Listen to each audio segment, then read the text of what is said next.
Well, before the war, I lived on a farm. Uh, I enlisted when I was 17, and uh, before that, I was just living on a farm. That was all. Yeah. I had I had some jobs, of course, like everybody else.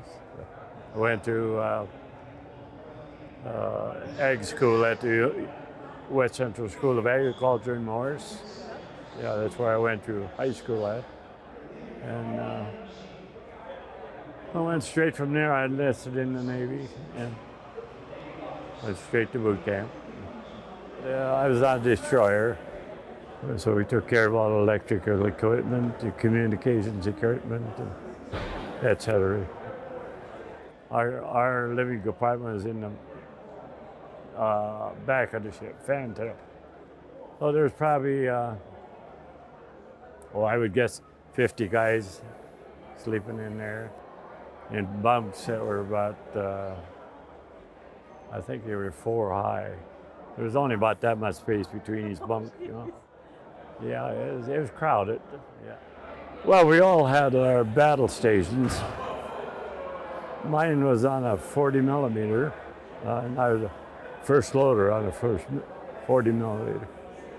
So my job was, we had a second loader. He handed me the ammunition, and I put it in the gun and cocked the gun and all that stuff. So we had, during the invasion of the Philippines, especially the big invasion, nothing happened there really. There was about 1,000 ships in there, landing crafts and ships. But then we went from there to an invasion of like Mindoro in the Philippines. That's an island there. And that's when we came under attack by kamikazes. Yeah, it was very scary. Yeah, and we had one diving straight at us, and I had a second loader. I reached back for more ammunition, and he was gone. And he'd crawled under the gun because he thought we were going to get hit.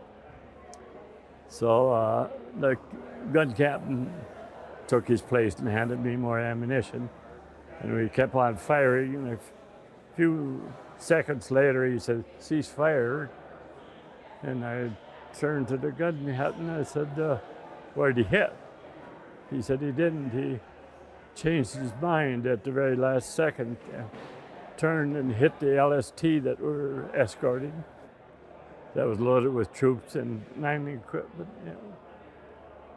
So then we were ordered to drop out of the convoy and pick up all these survivors off the LST. Picked up like, I think it was 270 some of them. And we continued on with that. But the survivors we picked up, we let off the next day. I think there was 7 of them that died. And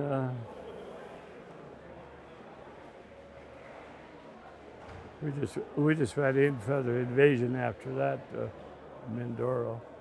All we did on the invasion, we'd go in ahead of the landing craft and bombard the beach and whatever they needed done, the Army.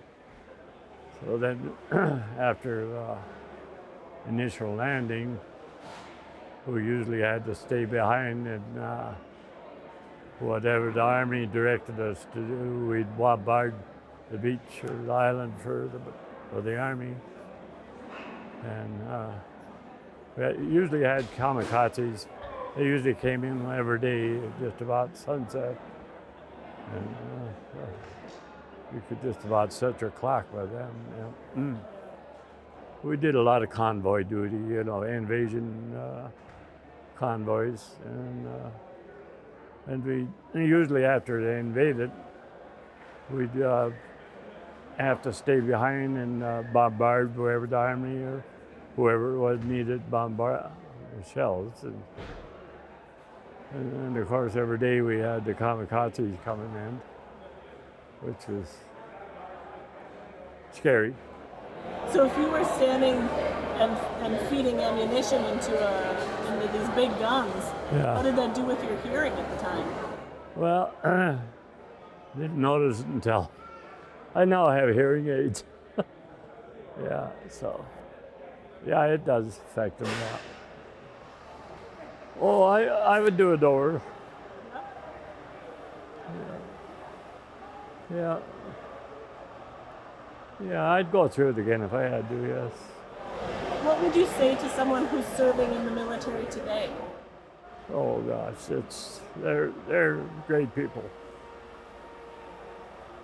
Very, very. Yeah, we owe them a lot.